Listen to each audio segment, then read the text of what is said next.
বিসমিল্লাহির রহমানির রহিম। প্রিয় শিক্ষার্থীবৃন্দ, welcome to digital education Bangladesh.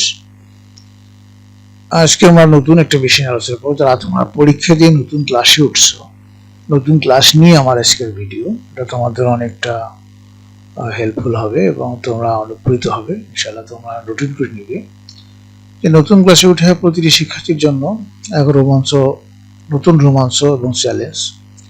প্রথম থেকে যদি একটি সঠিক পরিকল্পনা মেনে চলা যায়, তবে বছর শেষে চমৎকার ফলাফল অর্জন করা সম্ভব। নতুন ক্লাসে ভালো করার জন্য কিছু গঠনমূলক পরামর্শ নিচে দেওয়া হয়। এক হলো যে নতুন সিলেবাস সম্পর্কে ধারণা নেওয়া। ক্লাস শুরু হওয়ার আগেই তোমরা নতুন বছরের পাঠ্য বইগুলো একবার উল্টে পাল্টে প্রতিটি পেজ পড়বে। কোন বিষয়গুলো তোমার কাছে সহজ মনে হচ্ছে আর কোনগুলো কঠিন মনে হচ্ছে তার একটি প্রাথমিক ধারণা নিবে।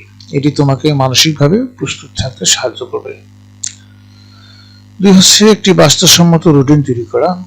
শুধুমাত্র পড়ার জন্য নয়, বরং খাওয়া, ঘুম, খেলাধুলা এবং বিশ্রামের সমন্বয় করে একটি দৈনিক রুটিন তৈরি করে নিবে। কঠিন বিষয়গুলো, দিনের যে সময় তোমার মন সবচেয়ে সতেজ থাকে, যেমন ভোরবেলা, তখন কঠিন বিষয়গুলো পড়বে। বিরতি, টানা না পড়ে প্রতি 50 মিনিট পর 10 মিনিট একটি বিরতি দেবে। 3 হচ্ছে নোট করার অভ্যাস করে তোলা। ক্লাসে যখন শিক্ষক কোনো বিষয় পড়াবেন, তখন গুরুত্বপূর্ণ পয়েন্টগুলো খাতায় লিখে রাখবে। বাড়িতে এসে সেই বিষয়গুলো নিজের ভাষায় নোট করে ফেলবে। পড়াটি স্থায়ীভাবে মনে থাকবে। ভালো নোট পরীক্ষার জন্য রিভিশন দেওয়া অনেক সহজ করে দেয়। 4 হচ্ছে নিয়মিত পড়া নিয়মিত শেষ করা।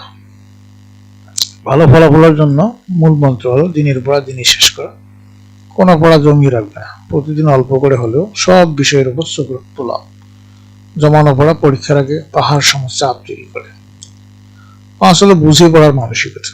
মুখস্থ করার চেয়ে বিষয়টি বোঝার চেষ্টা করো। বিশেষ করে বিজ্ঞান ও গণিতের ক্ষেত্রে মূল ধারণা বা কনসেপ্ট পরিষ্কার হওয়া খুব জরুরি। যদি কোনো বিষয় বুঝতে সমস্যা হয়, তবে দ্বিধা না করে শিক্ষক বা বড়দের সাহায্য নেবে। 6 হলো নিয়মিত রিভিশন ও অনুশীলন। সপ্তাহে যা যা শিখলে তা শুক্রবার বা ছুটির দিনে একবার রিভিশন দেবে। বিশেষ করে গণিত, ইংরেজি, গ্রামার প্রতিদিন অন্তত 30 মিনিট অনুসরণ করার চেষ্টা করবে। 7 হলো সহশিক্ষা কার্যক্রম ও স্বাস্থ্য সচেতনতা। শুধু বইয়ের পোকা হলে চলবে না। পর্যাপ্ত ঘুম, 7-8 ঘন্টা, পুষ্টিকর খাবার এবং হালকা ব্যায়াম তোমার মস্তিষ্ককে সচল রাখবে। পাশাপাশি ছবি আঁকা, বিতর্ক বা খেলাধুলার মতো সৃজনশীল কাজেও যুক্ত থাকবে। একটি টিপস হলো তোমার পড়াশোনাকে ভয় না পেয়ে একে আনন্দ হিসেবে গ্রহণ করবে। লক্ষ্য স্থির রাখো যে তুমি প্রতিদিন নতুন কিছু শিখছো, তাহলে ভবিষ্যতে পরীক্ষায় খুব ভালো করবে ইনশাআল্লাহ। শিক্ষার্থীবৃন্দ, আজকের আলোচনার বিষয় ছিল এটুকুই। তোমরা ভালো করে পড়াশোনা করবে। তোমাদের সার্বিক মঙ্গল ও সুস্বাস্থ্য কামনা করে আজকে এখানে বিদায় নিচ্ছি। খোদা হাফেজ।